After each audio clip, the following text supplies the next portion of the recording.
Abda bismillahi musta'ina radin bihi mudabbira mu'ina. Alhamdulillahi kama hadana ila sabilil haqqi wajtabana. Ashhadu an la ilaha illallah wahdahu la syarika lah wa ashhadu anna Muhammadan abduhu wa rasuluhu la nabiyya ba'da.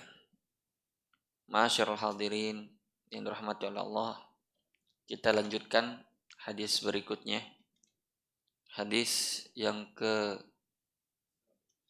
Sabi Asyar. Nah, hadis yang ke-17.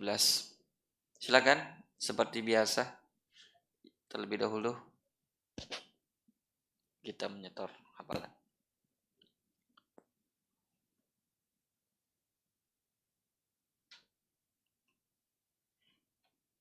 Ada yang mau menyetor? Hadisnya pendek sekali dan itu sama pengulangan dari hadis Arba'in An-Nawawi. Silakan kalau ada yang mau.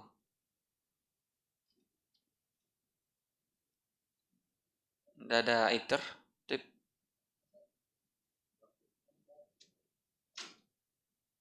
Siapa yang mau? Setor hafalan.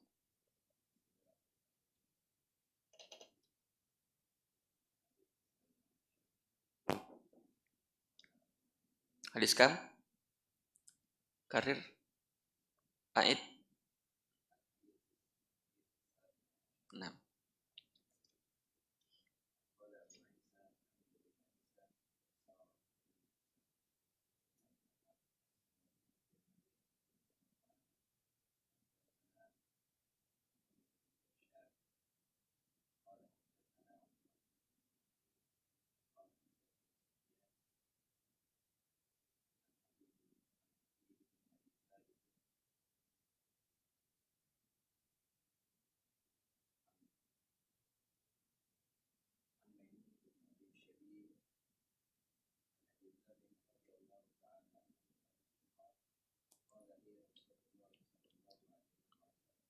Sallallahu alaihi wasallam.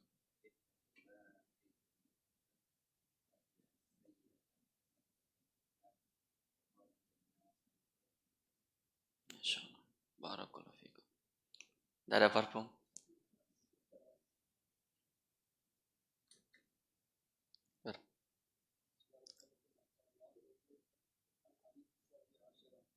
Dengan sanad juga? Tidak pakai sanad. Nah.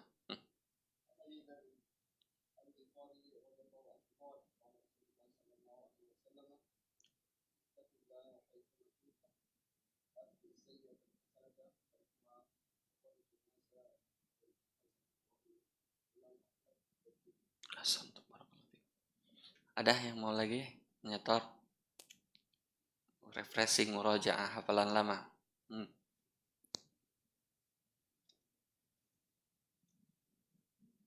Tidak ada?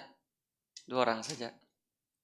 Padahal hadisnya itu singkat dan masyhur, termasuk hadis populer ini. Ada yang mau setor? Silakan kalau ada yang mau, masih mau. Nah. Baik, kalau tidak ada yang mau, kita masuk langsung ke syarah Imam Abdurrahman As-Sa'di. Hadis ini berulang terus. Karena hadis populer, dia berulang di beberapa kitab. Hadis ini juga disebutkan di kitab Riyadhus Shalihin. Hadis ini juga ada kitab dalam Jawami'ul Akhbar, kitab yang kita pelajari ini. Dan hadis ini juga ada di Arba'in Nawawi. Pokoknya hadis ini adalah hadis umdah, hadis usul. Hadis yang sangat penting untuk kita ketahui dan kita amalkan. Hadis ini berkaitan dengan ketakwaan kepada Allah dan berkaitan dengan bagaimana yang mestinya kita lakukan kalau kita terlanjur terjatuh kepada perbuatan dosa atau hal yang melanggar ketakwaan kepada Allah. Hadis ini berasal dari sahabat Abu Dzar Al-Ghifari radhiyallahu taala anhu yang merupakan sahabat yang dikenal dengan kewaraannya. Beliau dari kalangan para sahabat dikenal sebagai sahabat yang sangat wara. Maka sangat cocok sekali beliau meriwayatkan hadis tersebut. Beliau sahabat yang dikenal dengan ketakwaannya dan ketakutannya kepada Allah Subhanahu wa taala. Maka Allah Subhanahu wa taala menjadikan beliau sebagai perawi hadis yang berkaitan dengan ketakwaan juga. Tadi kita dengar ada yang membacakannya dengan sanad. Apa sih pentingnya membacakan hadis dengan sanad? Jawabannya tentu sangat penting. Terutama bagi orang yang ingin mengetahui sebab hadis itu sahih, sebab hadis itu hasan, sebab hadis itu dhaif, bahkan sebab hadis tersebut palsu. Itu diketahui dari sanad. Makanya ulama kita berkata, ulama ahli hadis, laulal isnad la qala man syaa ma syaa. Kalau bukan sebab isnad, yaitu silsilah perawi hadis tersebut dari perawinya sampai ke Rasulullah, la qala man syaa ma syaa. Setiap orang akan berbicara sesukanya. Bukan hadis, tapi dia bilang Rasulullah bersabda. Maka sampai ke sahabat Abu Dzar Al-Ghifari ini ada sanadnya seperti yang antum dengar tadi. Dan hadis ini hasan. Hadis ini derajatnya hasan. Karena perawinya soduk. Nah, baik. Qala Syekh Abdurrahman As-Sa'di, "Hadza hadisun 'azimun jama'a fihi Rasulullah sallallahu alaihi wasallam baina haqqillahi wa huquqil ibad." Hadis ini mengumpulkan dua hak, yaitu hak Allah dan hak sesama hamba. Muamalah kita di dunia ini cuma kepada dua orang saja. Muamalah kita kepada Allah dan muamalah kita kepada sesama manusia. Maka hadis ini adalah referensi, rujukan terhadap semua hal yang kita perlukan dalam bermuamalah kepada Allah dan bermuamalah kepada sesama manusia. Sebagaimana hadis yang berlalu, la darar wa la dirar, itu adalah rujukan dari segala hal yang perlu kita hindari, yang perlu kita jauhi dalam muamalah kita kepada sesama manusia. Nah ini, kaidah semua, dibangun di atasnya semua masalah. Seperti kemarin kita membahas tentang la darar wa la dirar di kaidah besar ini yang dimasukkan oleh para ahli fikih min khamsa qawaidul kubra, 5 kaidah besar dalam agama. Dari kaidah ini banyak lagi cabang-cabang kaidah yang lahir. Seperti irtikab akhaf dararain. Seperti darul mafasid muqaddam ala jalbi masalih. Itu semua lahir dari kaidah ini, cabang dari kaidah ini. Irtikab akhaf dararain artinya memilih dua mudarat yang lebih ringan. Artinya antum dihadapkan pada dua pilihan, tidak ada yang ketiganya. Kalau ada pilihan ketiganya batal ini kaidah. Pilihannya cuma dua, dua-duanya mudarat. Maka yang antum pilih di situ adalah mudarat yang paling ringan. Seperti antum dipilihkan atau dihadapkan pada pilihan antara makan babi dan makan anjing. Tidak ada makan gorengan. Kalau ada makan gorengan batal ini kaidah. Sekarang antum timbang antara dua mudarat ini. Kalau makan anjing apa mudaratnya? Kalau makan babi apa mudaratnya? Nah, cari mudarat yang lebih ringan. Itu sebagai contoh saja. Itu dalam kehidupan pribadi. Dan kaidah ini bahkan berlaku dalam kehidupan bernegara. Kaidah irtikab akhaf dararain inilah menjadi dasar kenapa kita tetap wajib mentaati pemimpin yang zalim seperti yang sudah kita jelaskan. Kezaliman penguasa itu doror, bahaya bagi masyarakatnya, tidak diragukan. Dia naikkan misalnya harga barang-barang, umpamanya. Dia naikkan harga BBM, umpamanya. Sehingga Itu membahayakan misalnya bagi rakyat bawah misalnya, kalau tidak dikasih bantuan misalnya. Tapi ada yang lebih besar lagi mudaratnya daripada itu, yaitu kalau kita memberontak pada pemimpin tersebut. Kalau seandainya kita kenaikan BBM, kenaikan harga-harga barang, atau kita dizolimi, diambil harta kita disakiti tanpa hak, itu hanya sifatnya tidak menyeluruh. Tidak sampai kita harus kehilangan harta dan kehilangan nyawa. Kita harus sedikit bersabar saja. Tapi kalau seandainya kita memberontak sampai mengangkat senjata, ingin keluar dan menjatuhkan itu pemerintah, maka bukan hanya sekadar harga yang naik, tapi negara itu bisa hancur. Darah bisa tumpah, nyawa bisa melayang. Matinya bukan mati syahid, tapi mati konyol. Karena Nabi Shallallahu Alaihi Wasallam melarang hal tersebut. Karena ketika sahabat mendengar sabda Nabi ketika beliau mengatakan, akan datang pemimpin yang mengambil sunnah bukan dengan sunnahku. Yang mana pemimpin tersebut hatinya hati syaitan dalam tubuh manusia. Kulubu syayatin fi jusmanil ins. Lalu sahabat mendengar sabda ini, mereka bertanya, anu nabi zuhum bisayf ya Rasulullah. Apakah kami boleh memberontak atau mengangkat pedang untuk melawan itu pemimpin? Dia bilang, la isma'u wa ati'u wa in daraba dhahrak wa akhadha malak. Tidak, tetap kalian taat. Walaupun dia mencambuk punggung kalian, walaupun dia merampas harta kalian dengan zalim. Tetap sayang. Itulah dibangun di atas ini kaidah irtikab akhaf dararain. Yaitu memilih dua keringanan yang lebih ringan. Nah, makanya lahir dari kaidah ini perkataan ulama bahwa dipimpin oleh pemimpin yang zalim selama 60 tahun jauh lebih baik ketimbang satu hari tanpa pemimpin. Ini perkataan Imam Malik. Dan diriwayatkan juga dari Imam Ahmad dan yang lainnya. Dari perkataan salaf. Kenapa? Alasannya sangat masuk akal. Satu hari saja, ya jalanan itu tidak ada polisinya, atau negara ini tidak ada pihak keamanannya, maka perampok akan muncul, orang balapan liar tidak ada yang tegur, rambu-rambu lalu lintas tidak akan ada yang taati. Kenapa? Karena tidak ada yang ditakuti. Orang bisa menjarah harta di mana saja, sehingga kita tidak aman dari rumah kita. Makanya para salaf kita berkata, amannya jalan-jalanan kita ini, amannya rumah-rumah kita ini, bisanya kita sholat 5 waktu, bisanya kita menegakkan agama kita, itu karena adanya pemimpin. Walaupun pemimpin itu zalim. Nah, itu kaidah irtikab akhaf dararain.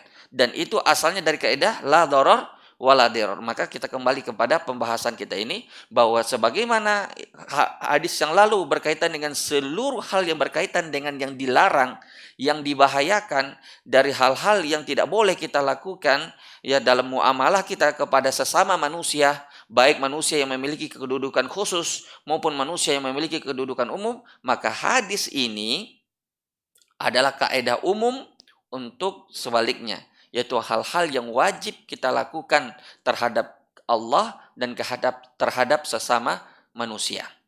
Adapun kewajiban pertama yaitu hak Allah Subhanahu wa taala. Kewajiban kita kepada Allah yaitu dengan memberikan haknya. Apa hak Allah? Yaitu dengan bertakwa kepadanya. Hak Allah atas hambanya tauhid. Sebagaimana diriwayatkan dalam hadis Muaz bin Jabal, ya Muaz, atadri ma haqqullahi 'alal ibad wa ma haqqul ibadi 'ala Allah? Allah wa Rasuluhu a'lam. Langsung Nabi mengatakan, haqqullahi 'alal ibad alla yusyriku bihi syai'a. Wa haqqul ibadi 'ala Allah alla yu'adzib man la yusyriku bihi syai'a. Ya Muaz, tahukah kau apakah hak Allah atas hambanya dan apa hak hamba atas Allah? Muaz menjawab, Allah dan Rasulnya lebih tahu. Lalu Nabi menjawab bahwa hak Allah atas hambanya adalah tauhid, tidak mempersekutukannya dengan apapun. Sebagaimana hak hamba atas Allah adalah tidak diazab kalau dia tidak mempersekutukan. Yakni kalau dia memberikan hak Allah tersebut. Jadi hak Allah itu kalau kita berikan, maka Allah akan berikan hak kita. Ya, hak Allah ya tauhid. Di antara tauhid yang paling pokok adalah pondasinya itu takwa kepada Allah. Karena pada umumnya semua perintah itu kembali kepada takwa ini. Mengesahkan Allah dalam perintahnya. Mengesahkan Allah dalam larangannya. Karena hakikat takwa itu seperti itu. Yaitu mentaati Allah dalam perintahnya. menjauhi larangannya sesuai dengan petunjuk dari Allah. Itu hakikat takwa. Makanya kalimat takwa itu sendiri berasal dari kalimat al-wiqayah, benteng, penjaga. Makanya ada ayat mengatakan ku anfusakum, jagalah, yakni bentengi diri kalian. Al-wiqayah yakni anta ja'al bainaka wa baina azabillahi wiqayah. Jadi kita jadikan antara diri kita dengan kemurkaan atau azab Allah itu benteng. Bentengnya apa? Yaitu tadi, menjauhkan larangannya, mengerjakan perintahnya sesuai yang diinginkan oleh Allah Subhanahu wa taala. Dengan takwa ini, maka semua perintah-perintah Allah kita kerjakan, dan semua perintah-perintah Allah kembali kepada usul ini. Katakanlah misalnya hadis, man kana yu'minu billahi wal yaumil akhir falyakul khairan aw liyasmut. Nah, ini kembalinya ke takwa juga. Orang yang berbicara karena Allah, diam karena Allah, itu karena kenapa dia diam? Dan kenapa dia bicara? Itu landasannya takwa. Dia tahu kalau bicaranya dapat manfaat, memberi manfaat, maka dia bicara. Itu takwa. Tapi bicaranya yang tidak dia pikirkan maslahatnya, dia tidak pikirkan mudaratnya, berarti dia belum bertakwa. Jadi orang yang dikatakan bertakwa selalu menimbang apakah perkataannya ini mengandung maslahat, apakah mengandung manfaat. Kalau tidak, dia diam. Nah, inilah gambaran hadis, man kana yu'minu billahi wal yaumil akhir falyakul khairan. Maka dia bicara yang baik au liyasmut, atau tidak diam. Ini gambaran orang yang bertakwa. Sebagaimana juga man kana yu'minu billahi wal yaumil akhir falyukrim jarahu. Ini gambaran orang bertakwa. Orang yang beriman, orang yang bertakwa itu pasti dia akan memuliakan tetangganya, memuliakan orang yang memiliki hak khusus, memuliakan tamunya. Hadis yang berikutnya. Itu gambaran orang yang bertakwa. Sebagaimana gambaran orang yang tidak bertakwa datang dari hadis yang lain, wallahi la yu'minu, wallahi la yu'minu, wallahi la yu'minu. Qila man ya Rasulullah? Qala man la ya'man jarahu bawa'iqah. Nabi sampai bersumpah 3 kali, mengatakan tidak beriman seseorang. Lalu sahabat bertanya, siapa yang dimaksud itu ya Rasulullah? Lalu Nabi menjawab, man la ya'man jarahu bawa'iqah. yakni orang yang tidak aman tetangganya dari gangguannya, baik gangguan lisannya, gangguan lidahnya. Bagaimana dikatakan beriman? Kalau orang yang memiliki hak khusus saja tidak dia berikan haknya, apalagi hak umum. Nah, ini gambaran orang yang bertakwa. Jadi bertakwa itu lebih luas cakupannya.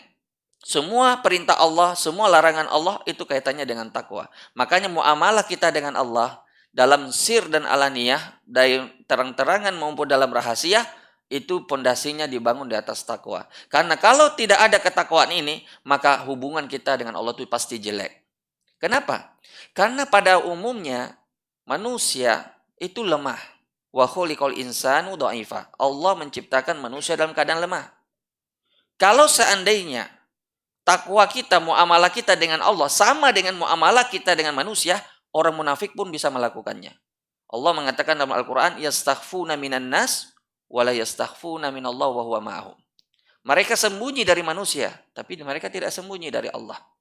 Ini orang munafik bisa lakukan. Dia bisa dalam keadaan sendiri, dalam keadaan tidak ada orang, dalam keadaan bersendirian, dalam keadaan melakukan hal-hal yang mungkin orang tidak tahu, dia melakukan. Karena dia muamalahnya seperti dengan muamalah dengan manusia.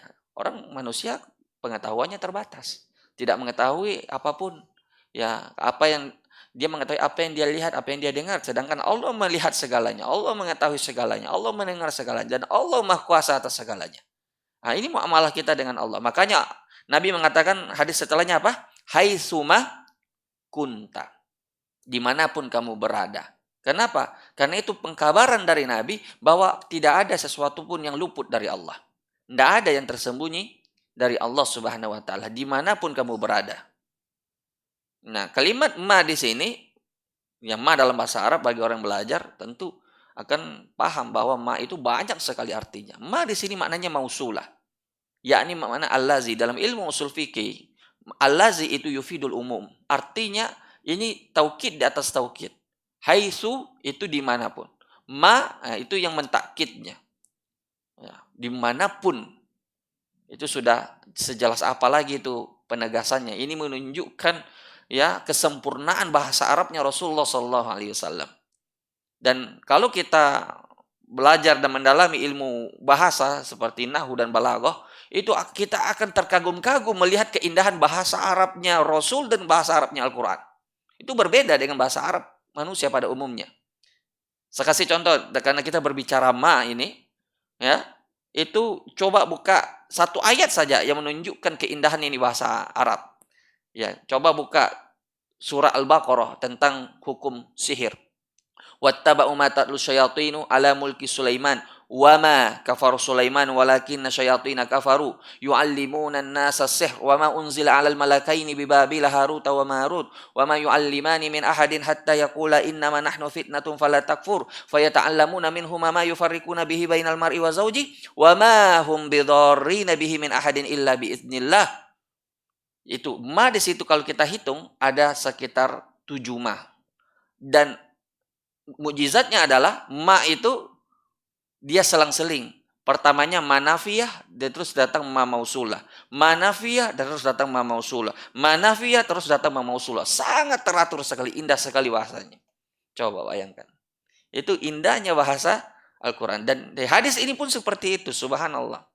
Menunjukkan bahwa Nabi betul-betul ma yantiqu anil hawa. Tidak berbicara dengan hawa nafsunya. Betul-betul Allah yang membuat beliau menyampaikan hal tersebut. Baik. Jadi itulah hubungan kita dengan Allah dibangun di atas pondasi takwa, di atas pondasi rasa takut kita kepada Allah Subhanahu wa taala, sehingga sama saja bagi kita baik dalam keadaan sendiri maupun dalam keadaan banyak orang, dalam keadaan sepi maupun dalam keadaan ramai, dalam keadaan kita kuat maupun dalam keadaan kita lemah, karena kita bermuamalah dengan Allah, bukan bermuamalah dengan manusia. Itu hak yang pertama. Hak yang kedua yaitu hakul ibad, yaitu hukukul ibad itu banyak sekali. Hak sesama hamba. Tapi Nabi meringkasnya ya menjadi satu kata saja. Sebelum itu Nabi ingatkan bahwasanya wa'ad bi sayyi'atal hasanata tamhuha. Ini pesan keduanya Nabi. Jadi pesan Nabi dalam hadis ini ada berapa? Ada 3. Yang pertama, bertakwa kepada Allah. Ittaqillahi tsumma kunta, dimanapun berada. Yang kedua, yaitu wa'ad bi sayyi'atal hasanata. Sebelum kita berbicara tentang hak sesama manusia, kita berbicara dulu wasiat yang kedua ini. Artinya, Nabi mengatakan, wa'ad bi sayyi'atal hasanata tamhuha. Ini tamhuha, asalnya tamhuha. Tapi tamhuha dihapus wawunya, kenapa? Karena jawaban dari syarat. Ini menunjukkan apa? Bahwasanya orang yang melakukan syarat, maka dia akan mendapatkan apa yang disyaratkan. Makanya ulama mengatakan, setakwa-takwanya orang, sealim-alimnya orang, sebaik-baiknya orang, maka mesti dia akan terjatuh kepada perbuatan dosa. Karena dia tidak maksum. Dia mesti akan jatuh pada perbuatan maksiat, perbuatan yang dilarang oleh Allah. Mesti, itu hal yang sudah sunnah kauniyah, yang tidak bisa anak cucu Adam menghindarinya, kecuali yang dijaga oleh Allah seperti para nabi.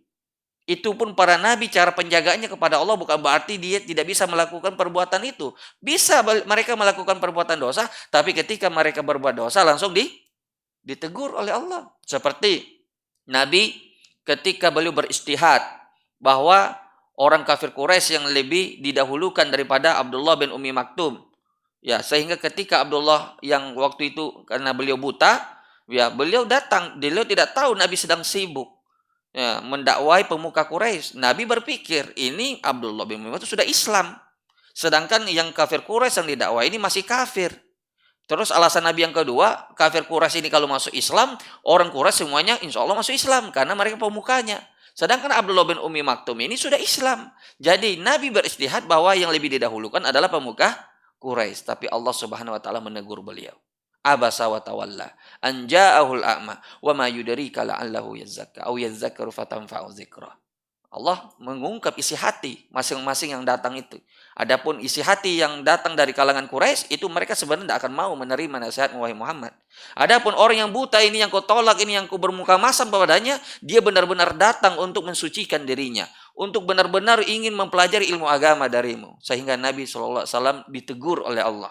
Ini menunjukkan apa? Nabi kadang jatuh pada kesalahan. Tapi ditegur langsung oleh Allah. Kenapa? Karena Nabi SAW maksum. Karena beliau membawa risalah dari Allah. Bahkan Allah ada ancaman khususnya untuk Nabi. Dalam surah Al-Qalam, Allah mengatakan, walau taqawwala alaina ba'dal aqawil la akhadna minhu bil yamin thumma laqata'na minhu watin wa ma tanfa'uhum hajizin. Yakni andai kata Muhammad taqawwala alaina, yakni taqawwul itu artinya adalah mengada-ngada, membuat-buat perkataan. La akhadna minhu bil yamin, pasti akan kami cabut urat nadinya dengan tangan kanan kami, artinya dia sentakkan dengan kuat. Putus urat nadinya pada saat itu juga, meninggal pada saat itu juga. Tapi itu tidak mungkin dilakukan oleh Nabi. Karena Allah sudah mensifati beliau dengan apa? Wa ma yantiqu anil hawa. Nah, ini menunjukkan apa? Menunjukkan kita sebagaimanapun kita bertakwa kepada Allah, kita bukan Nabi. Kita mesti akan terjatuh kepada perbuatan dosa. Maka sebaik-baiknya penghapus dosa, ya banyak orang yang beristihad. Ya sedekah, betul bagus. Untuk menghapus sedekah tuh memadamkan murka Allah itu dengan sedekah, tidak ada salah. Oh, saya mau sholat sunat taubat deh, sebagian orang lagi. Bagus, sholat itu menghapuskan dosa. Oh, ada yang mengatakan saya banyak-banyak berbuat baik, betul. Tapi hadis ini menunjukkan kepada kita satu hal. Sebaik-baiknya penghapus dosa apa? Taubat. Wa'ad bi isai'atal hasanah tamhuha. Ikuti perbuatan buruk itu dengan perbuatan baik. Dan yang perbuatan baik yang paling baik bagi orang yang melakukan kesalahan adalah taubat. Ini fikih dalam kembali kepada Allah. Dia taubat, beristighfar, memohon ampun kepada Allah. Baru setelah itu dia ikuti apa? Dengan kebaikan-kebaikan. Karena kalau orang yang hatinya masih berlumur dosa, kemudian melakukan kebaikan-kebaikan dan dia tidak mengakui rasa kesalahan tersebut, ya itu seperti orang yang masih sakit kemudian ingin diajak untuk menjadi orang yang memiliki fisik yang kuat. Itu tidak bisa, dia dikasih sembuh dulu dari penyakitnya. Setelah dia sembuh, baru setelah itu dia diajak untuk misalnya menguatkan fisiknya dan seterusnya, olahraga misalnya. Diajak main bola misalnya, diajak nge-gym. Tapi dia sembuh dulu. Itu perumpamaan saja. Artinya bahwa kalau orang yang berdosa, yang paling pertama dia lakukan itu dia bertaubat dulu. Setelah itu baru dia memperbanyak. Karena dengan taubatnya itu dia kembali memperbaiki hubungannya dengan Allah.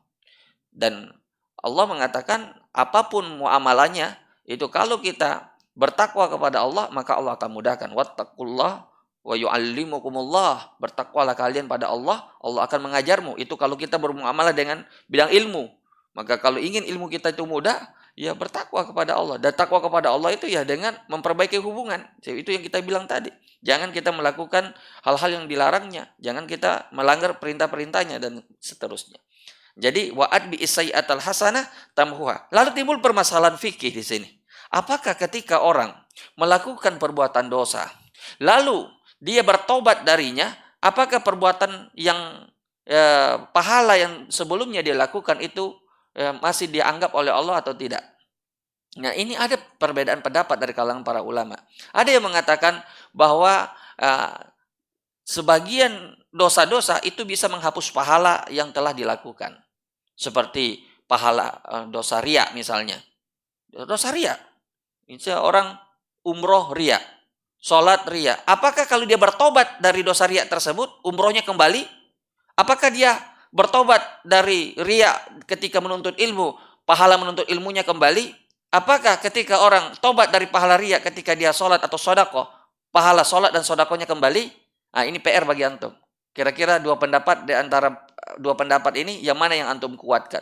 Kalau anak pribadi menguatkan pendapat, mengatakan dia kembali. Karena Allah Subhanahu wa Ta'ala Karim. Allah Subhanahu wa Ta'ala bermuamalah dengan orang kafir saja, ya Allah kembalikan pahala mereka ketika mereka masuk Islam, apalagi orang yang memang sudah Islam. Makanya ada hadis Nabi yang mengatakan, at-taibu minaz zamb kama la zambalah. Orang yang bertobat dari dosa seperti tidak pernah melakukan dosa. Ini menunjukkan apa? Menunjukkan Allah mengampuni dosa-dosanya yang telah berlalu. Kalau mengampuni, artinya terkumpul padanya apa? Dua hal. Ketika kita bilang astaghfirullah, astaghfirullah, atau Allahumma anta rabbi la ilaha illa anta, Allahumma anta rabbi, ya Allah engkaulah Rabbku, la ilaha illa ant, engkaulah sesembahan yang tiada sesembahan selain engkau. Khalaqtani wa ana abduk, engkau menciptakanku, saya adalah hambamu. Khalaqtani wa ana abduk wa ana ala ahdik, saya dalam perjanjian kepadamu. Wa ala ahdik wa wa'dika mastata'tu, dan saya memenuhi janjiku sesuai dengan kesanggupanku. Faghfirli fa innahu la yaghfiru dzunuba illa ant. Maka ampunilah dosa-dosaku karena tidak ada yang mengampuni dosa selain engkau. Ini sayyidul istighfar yang diajarkan oleh Nabi Shallallahu alaihi wasallam. Kalau tidak kita baca astagfirullah. Nah, lalu timbul pertanyaan. Ketika kita baca astagfirullah, apa sih maknanya? Apa sih maksudnya? Kan kita kalau diterjemahkan kepada bahasa Indonesia kan artinya saya minta ampun gitu kan. Saya mohon ampun kepada Allah. Nah, kalau kita cermati, kita analisa, ternyata dalam istighfar itu tergantung dua hal. Yang pertama, ketika kita baca astaghfirullah, itu artinya ya Allah, jangan hukum saya. Itu kandungan pertama. Karena setiap dosa itu di belakangnya ada hukumannya. Apapun dosanya, sekecil apapun dosanya ada hukumannya. Itu makna yang pertama, ya Allah jangan hukum saya. Makna yang kedua, ya Allah ustur aibi, ya Allah tutupilah aibku. Kalau ada orang yang tahu, maka cukup orang itu saja yang tahu, yang lain jangan. Tutupi aibku ya Allah. Jadi ada orang yang sekedar diampuni artinya tidak dihukum, tapi belum tentu Allah tutupi aibnya. Bisa saja orang tahu, Allah tidak hukum dia misalnya. Atau sebaliknya, dia ditutupi aibnya tapi dihukum oleh Allah secara sendirinya antara dia dengan Allah. Atau pilih mana? Ditutupi aib saja, tapi hukum tetap jalan. Atau Allah tidak hukum tapi dibongkar aibnya, gimana kira-kira? Pilih mana? Tidak ada tuh. Nah, makanya itu yang terkandung di dalam astagfirullah tadi. Makanya subhanallah kalau kita itu istighfar harus dihayati. Harus diresapi itu maknanya supaya kapan perlu kalau kita menghayati ini makna bisa menetes air mata kita. Kenapa? Kita paham banyak dosa kita, banyak aib kita yang mengundang murka Allah. Yang apabila dibongkar oleh Allah mungkin tidak ada orang yang mau duduk dengan kita dan seterusnya. Inilah pelajaran ya dari wa'ad bi sayyi'atal hasanah tamhuha. Kalimat mahu, menghapus itu luar biasa. Ya, itu menunjukkan kemurahan dan kerahmatan Allah terhadap hambanya. Sebab Allah Maha mampu menyiksa kita kapanpun. Saat kita berdosa langsung disiksa oleh Allah, Allah mampu melakukannya. Tapi Allah masih memberi kita kesempatan. Allah kasih kita kesempatan. Luar biasa. Dan ini menunjukkan apa? Menunjukkan kasih sayangnya Allah terhadap hambanya. Jangan mentang-mentang Allah Maha berkuasa, Allah mampu melakukan apa saja kepada kita. Tatkala kita melanggar perintahnya atau melanggar larangannya, langsung kita dihukum. Tidak, Allah tidak begitu sifatnya. Kadang sekelas Fir'aun saja, Allah kasih dia umur sampai 250 tahun lebih untuk memperbaiki diri. Dikasih kesempatan yang sangat lama untuk bertobat. Tapi Allah ya akhirnya menghukumnya. Karena dia dengan kesempatan yang begitu panjang, dia tetap juga tidak bertobat. Nah, kita umat Nabi Muhammad, usia kita tidak panjang-panjang. Maka kesempatan ini harus kita gunakan dengan baik. Maka setiap kita melakukan kesalahan, tobat. Salah lagi, tobat lagi. Salah lagi, tobat lagi. Jangan sampai apa? Sampai putus asa dari rahmat Allah. Karena tatkala Allah masih memberi kita kesempatan untuk bertobat, itu tandanya apa? Allah masih sayang sama kita. Coba antum bayangkan, antum ketika melakukan maksiat langsung dicabut nyawanya. Na'udzubillah, su'ul khatimah. Mati dalam keadaan buruk. Itu tandanya Allah sudah tidak kasih lagi kita kesempatan. Tapi tatkala Allah masih kasih kesempatan dan kita memang bukan nabi yang maksum, ya maka gunakan kesempatan itu. Walaupun terjatuh lagi dalam perbuatan dosa. Maka tobatnya sebelumnya sah. Tobat yang sebelumnya diterima. Dan kemudian kalaupun dia terjatuh lagi, maka itu ada permasalahan yang lain. Dan Allah, kalau dia tobat, Allah masih mau menerima tobatnya. Dan yang terakhir, wa khaliqin nasa bi khuluqin hasan. Dan berakhlaklah kepada manusia dengan akhlak yang baik. Ya. Ini sangat bagus sekali penjelasan Syekh di sini. Ya. Bahwasanya akhlak yang baik itu adalah pahala yang paling besar nanti di hari kiamat dan paling berat timbangannya. Akhlak yang baik adalah pahala yang besar dan yang paling berat timbangannya di hari kiamat kelak. Sebagaimana juga akhlak dengan manusia ini yang menyebabkan timbangan kita juga nanti bangkrut. Ini berimbang ya Yohan.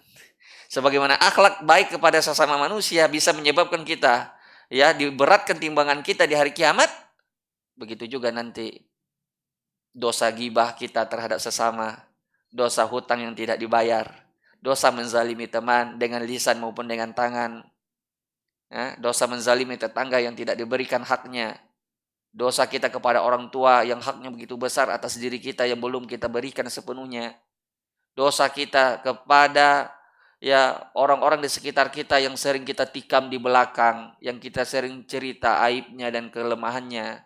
Itu semua nanti dituntut. Sebesar biji sawi pun akan dituntut. Dan itu tidak ada ya penghapus dengan istighfar. Itu perbedaannya.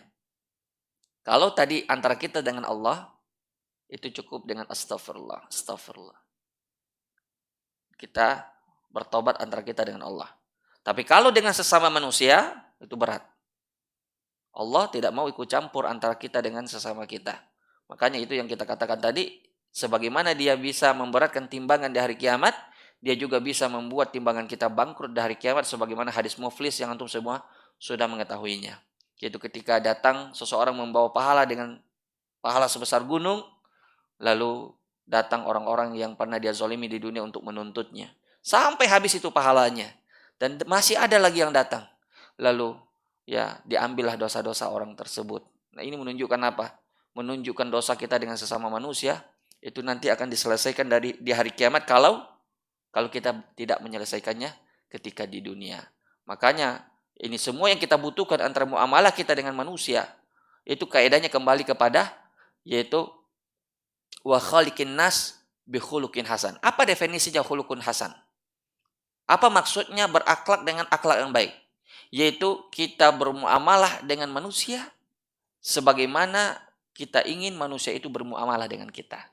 Kita memperlakukan orang sebagaimana kita ingin diperlakukan oleh orang. Itu maksudnya.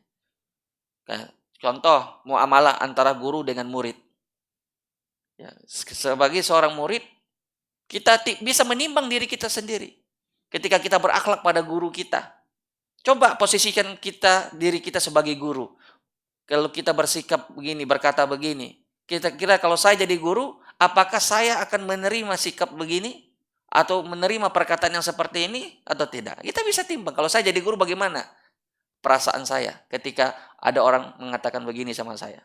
Ada murid saya mengatakan begini sama saya. Atau ada murid saya bersikap begini sama saya. Dia memposisikan dirinya seperti itu. Sebagaimana misalnya antar penjual dan pembeli, dia lihat, dia posisikan dirinya. Kalau dia sebagai pembeli, rela enggak dia ditipu-tipu itu?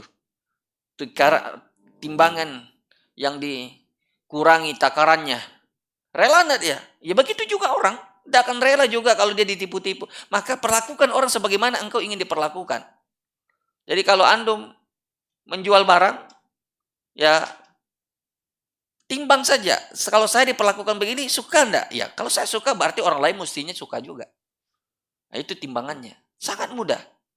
Jadi, kalau kita ingin ya, berbuat baik kepada seseorang, maka kita timbang itu dengan diri kita.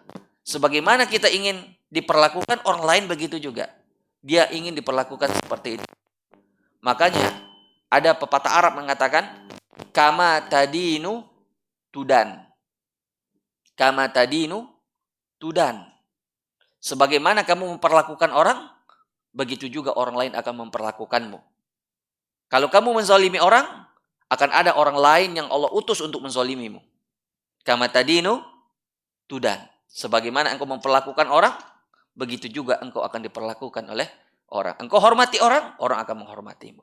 Engkau remehkan orang, orang akan juga meremehkanmu. Dan seterusnya.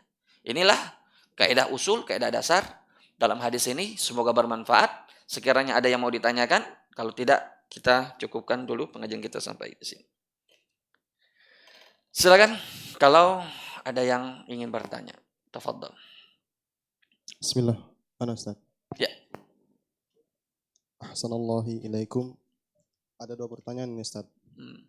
Yang pertama, apakah seseorang yang ingin bertobat adakah tuntunan untuk sholat sunat taubat?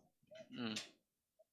Dan yang kedua, jika kita ingin bertobat karena kita takut kepada Allah, akan tetapi ada juga ketakutan kita terhalangi apa yang kita inginkan, apakah tobatnya ini bernilai pahala? Masya Allah. Barakallahu fikum. Ya, adapun yang pertama tentang sholat sunat taubat, apakah ada itu sholat sunat taubat? Penamaan sholat sunat taubat itu sebetulnya itu tidak ada dari Rasulullah Shallallahu Alaihi Wasallam. Yang hadisnya menunjukkan siapa yang melakukan sholat sunat 2 rakaat, ada hadis dari Utsman bin Affan, wala yuhaddisu fihi ma nafsahu, dan dia tidak berbicara yang lain selain dari pembicaraan sholat, maka Allah mengampuni dosa-dosanya. Nah, kemudian dinamakan ini sebagai sholat sunat taubat bagi yang melakukan perbuatan dosa. Ketika dia melakukan sholat, ya, kemudian dia niatkan itu untuk sebagai taubat dari dosanya, maka dinamakan sholat sunat taubat. Tapi apakah dipersyaratkan orang sholat ya ketika dia bertobat? Apakah kurang afdol rasanya kalau seandainya dia bertobat tapi tidak sholat? Nah, ini jadi bermasalahan. Sholat taubat itu sendiri ya kita tidak bisa mengatakannya sebagai suatu sunnah. Kenapa? Karena kalau seandainya sholat yang dinisbatkan kepada taubat seolah-olah kesannya begini. Kalau orang taubat ada sholatnya. Dan itu tidak betul. Orang taubat tidak harus ada sholatnya. Dia bisa taubat dengan ucapan istighfar, meninggalkan semua yang pernah dia lakukan, bersungguh-sungguh untuk tidak mengulanginya lagi, dan apabila berkaitan dengan sesama manusia dia selesaikan. Itu syarat-syarat taubat ma'ruf. Tidak ada di situ disebutkan sholat taubat. Maka kalau sholat taubat dimaksudkan di sini adalah sebagai pelengkap atau seolah-olah tidak afdol taubat kalau tanpa sholat, maka ini tidak benar. Tapi kalau dia ingin sholat misalnya, dia merasa dirinya bersalah dan kemudian ingin dia bermunajat kepada Allah, menyesali perbuatannya, dia sholat. Entah itu sholat apa dia namakan, yang jelas sholat sunnah mutlak. Ya, kalau dia namakan sholat sunnah taubat karena dia dalam momen atau dalam rangka bertaubat, yaitu penamaan saja. Tapi pada hakikatnya dia sholat sunnah mutlak. Ya, terus mungkin kalau bertanya lagi, bagaimana dengan niatnya? Ya, kan orang kalau dia namakan suatu sholat itu masing-masing ada niatnya, usollinya. Apa usollinya kalau sholat sunnah taubat? Nah, ini jadi permasalahan berikutnya lagi kalau orang mengkhususkan penamaan-penamaan ini. Kan dia hafal lagi sholat sunnah taubat usollinya, sholat sunnah istikharah usollinya. Ini tidak ada warid dari Nabi Shallallahu Alaihi Wasallam. Kalau dia mau sholat saja, ya dia namakan ini sholat sunnah mutlak. Kemudian yang kedua berkaitan dengan tobatnya seseorang karena Allah dan karena khawatir urusannya itu tidak tercapai atau karena selain Allah, bahasa ringkasnya. Apakah tobatnya itu bernilai pahala atau tidak? Jawabannya, hukum asalnya kalau dia bertobat karena Allah, maka bernilai pahala. Tapi kalau ada campuran-campurannya, ini yang jadi masalah. Ya, dia tidak ikhlas dan itu adalah syarat tobat murni karena Allah, tidak ada tendensi yang lainnya. Karena tobat itu adalah ibadah dan ibadah tidak boleh bercampur dengan apapun untuk selain Allah.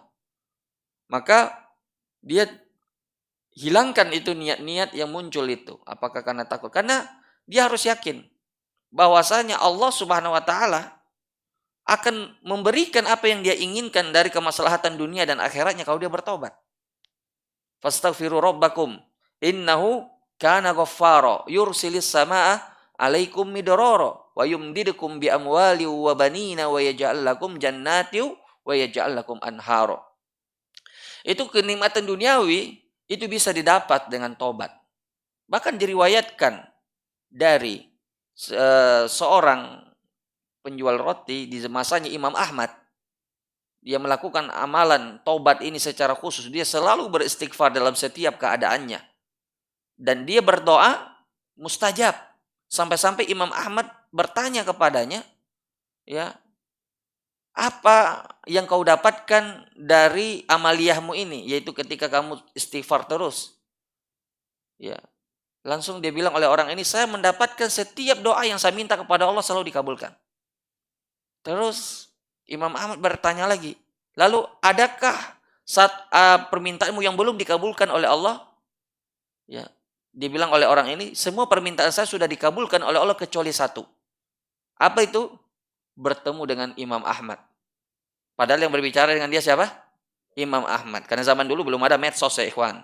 Kalau ada medsos mungkin sudah terkenal itu Imam Ahmad. Dimanapun dia berada dia sudah dikenal. Jadi Imam Ahmad ceritanya bermalam di masjid, kemudian beliau tidak dikenal oleh orang-orang, kemudian disuruh keluar dan kemudian ada yang menampungnya. Nah, inilah yang menampungnya ini yang tidak tahu beliau bercerita dengannya. Ini menunjukkan keutamaan istighfar. Jadi nggak perlu kita meniatkan untuk yang aneh-aneh, yang lain-lain selain karena Allah. Karena apapun yang kita butuhkan Allah kasih. Makanya ketika kita bertobat, kita misalnya katakanlah bertobat dari riba, tidak perlu kita khawatir dengan rezeki kita. Kenapa? Allah mengatakan, Nabi SAW bersabda, man taraka syai'an lillah awwadahu khairan min. Siapa yang meninggalkan sesuatu karena Allah, maka Allah ganti dengan yang lebih baik. Dengan yang lebih baik, bukan yang semisal, dengan yang lebih baik. Maka apa yang perlu kita khawatirkan? Apa yang perlu kita niat? Tidak perlu niatkan apa-apa selain karena Allah. Karena semua Allah yang atur. Bahkan apa yang tidak terbertik dalam benak kita, Allah ganti yang lebih baik daripada itu. Maka tidak usahlah kita mencampurkan niat tobat dengan yang lainnya.